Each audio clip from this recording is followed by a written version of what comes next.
In a dimly lit corridor of a government hospital, a young house surgeon called Vandana started her night shift, unaware of the tragedy that was going to happen to her that night. The hospital, that is usually bustling with patients, was going to become a crime scene that will send shockwaves throughout the medical community. Police had brought a 42-year-old school teacher named Sandeep who was undergoing drug de-addiction therapy. He had a leg injury. It was like a routine case of admission. Little did she know that it was going to turn into the worst nightmare. Some people must have provoked Sandeep or something happened. He picked a pair of surgical scissors in a fit of rage. Chaos ensued as Sandeep unleashed his fury upon those who were restraining him. In the midst of all these, the hospital employees sought refuge in the nearby rooms. Now Dr. Vandana was alone with the assailant. Panic overwhelmed her as Sandeep pushed her to the ground and repeatedly stabbed her with artery forceps and scissors. The young doctor must have fought for her life, but the odds were against her. The hospital staff, hearing the commotion, ran towards Vandana to save her. They restrained Sandeep again, but it was too late. The damage had already been done. Dr. Vandana was sent to the nearby Kollam hospital in a desperate attempt to save her, apparently with 11 stab wounds in her head, neck and torso. The young doctor's life and career was cut short. Dr. Vandana's untimely demise brought in front of us the violence against the medical community. It shed a light on the constant threats that doctors face while treating the patients. Indian Medical Association, that is IMA, has stated that 75% doctors have faced such kind of violence.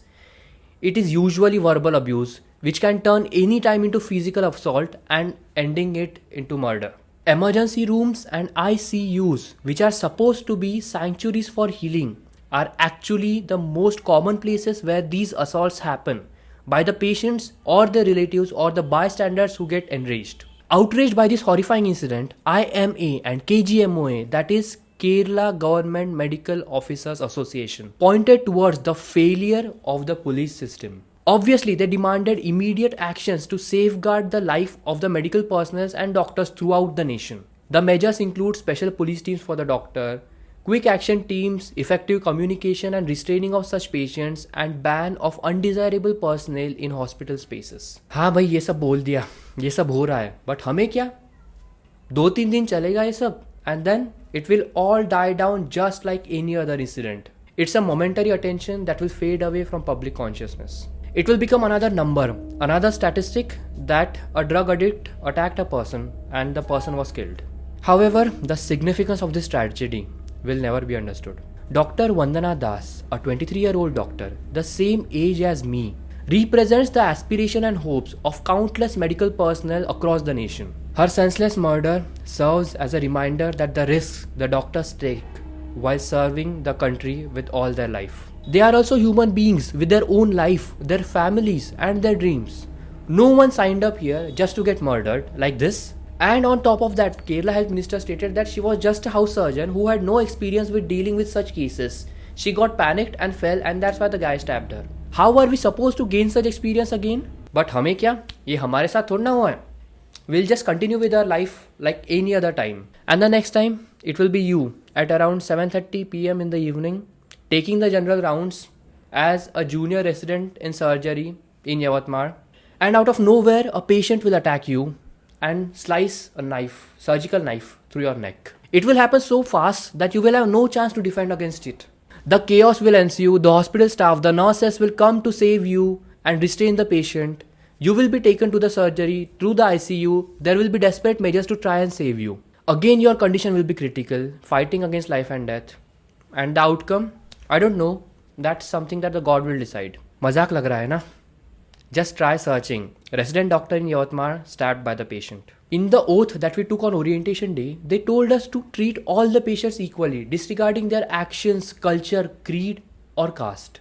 They told us to do no harm, even if asked to. They told us to only ever act in the benefit of the patient. We took an oath and we have never wavered.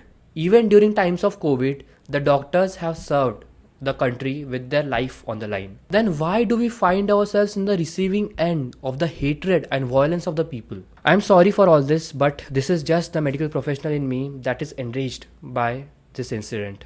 To all the medical aspirants watching this video, I am not trying to demotivate you.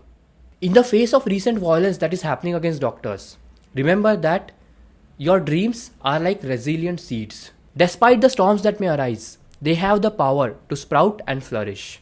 Just like flowers need sunlight to bloom, your passion for medicine needs nurturing. So please surround yourself with supportive mentors and friends who will give you the warmth and environment to grow. In the vast garden of medical healthcare, there will definitely be a few thorns along the way. You will see these kind of news everywhere. But don't let that deter you from tending to your aspirations. With each setback, let your determination be the rain that will wash away all your doubts and allow you to bloom even brighter. Remember that you have the potential to be the beacon of healing, like a lighthouse guiding lost ships to safety. Your compassion and your expertise will illuminate the lives of hundreds, if not thousands of people.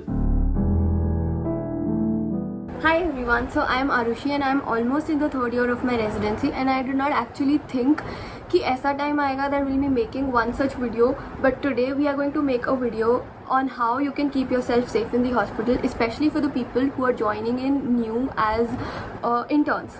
So I have not been in the hospital much myself, but I have done the important parts. I have done my internship and I have done my PG first year, and I have done both of them from a government college, so I get you.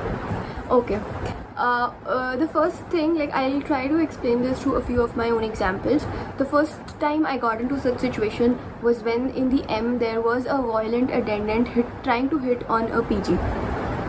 Now, what my first instinct was to go there and help him, but I had a senior intern with me who guided me that, you know, there are 3-4 strong men and you won't be able to help the mentioned PG on your own, so you should rather use your energy and ask around for help. So here I want to emphasize on 3-4 things. Firstly, you should have a few numbers always handy. Know the number of your local police station. Every government hospital is linked to 2 or 3 police stations, so know their numbers and keep them handy on your phone so that you can contact them whenever needed.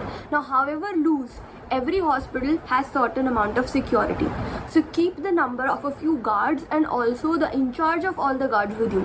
The third thing is probably you should keep the number of a few friends ready. From what I've seen, like a few people at few places, they have so much unity, especially among the boys, that if even one of them goes through a troublesome situation, like an entire mob from the boys hostel will come and help them. So you should have a few useful numbers handy always. When we see that, you know, a patient's attendant is getting violent but also their relative might die if we do not cater to it, remember that your own safety comes before your patient's. So if you die, obviously the patient will definitely die. So try to keep yourself safe, keep your seniors in loop, inform everybody around you that, hey, I don't think that this patient's attendant is being really nice to me, or, you know, he might actually jump around and do something which is not acceptable. When you choose your spot, you can always choose your spot in the casualty and everything, or everybody else is senior to you. Okay, the MO and all might be working there for like 30 years or so. You are a new person. Try to sit where the guards are closest. Okay, try to sit where they are very accessible. Try to sit at a place where you can ask for help immediately, and you know, try to avoid being in a closed space or something with the patient. So for example, I was once with a patient. I was taking them for dialysis and I knew that they might die on the way. Now I asked the patient and his family to take the lift to go to the dialysis center, whereas I took the stairs. I did not actually go with the patient like for the 5 seconds, I would say. For the 5 seconds lift journey, I wasn't with the patient because I knew the attendants were violent, and if I was alone in the lift with them, I would not be safe. So you have to sort of predict when you might get into a troublesome situation and take your steps accordingly. Do not get into a place, do not try to be in a place where you might actually get attacked. You should know places where all you can disappear for brief whiles. So the duty rooms or something which are not very accessible to the patients, or which the patients do not know about, and also you have to ensure that you can latch them properly. Recently, a few students, they contacted me saying that the duty rooms had very bad latches and a mob of patients entered at 2 a.m. and stole everything that the PG had. So you have to find places where you think you might be safe, where you can latch on all, or where you can, go in case of emergency. So try to find a few places in the hospital itself. Try to get all the patients with fussy attendants discharged as soon as possible. Also, when you go to take your evening rounds, ensure that excess attendants, like all the attendants which are not needed, are thrown outside by the guards. Okay, because one time what happened was, one of the patients, he came in with SpO2 of 50. He was HIV positive. He had all the infections that you can imagine are there on earth. He possibly had all of them, and he came in with like almost the entire village, and they created so much chaos in the ward. We could actually not see the genuine patients for the next hour or so, and a lot of security had to be called and all. So ensure that your patients do not come in with a lot of attendance. And when you break bad news, like when you break the news of somebody's death, demise, or any bad news, ensure that you have a senior with you. And in case you're in a situation where you cannot have a senior with you, ensure that you'll be safe. Okay, that is your own responsibility. Do not break the news until you have somewhere to escape to, until you know that there are a few nurses and guards around. So do not get into situations where you might actually have to pay a lot for it. In the midst of this violence, this anger against this medical profession, let's try and create a change where all of us nurture, heal, and get into a better world. I know these are just words coming from my mouth, but if all of us, medical and non-medical people alike, come together, there is a bright future waiting for us where all of us are healing and there is better healthcare waiting for everyone. Stay strong, my friends, and let your dreams blossom into beautiful flowers. All the best. This is Abhijit, signing out.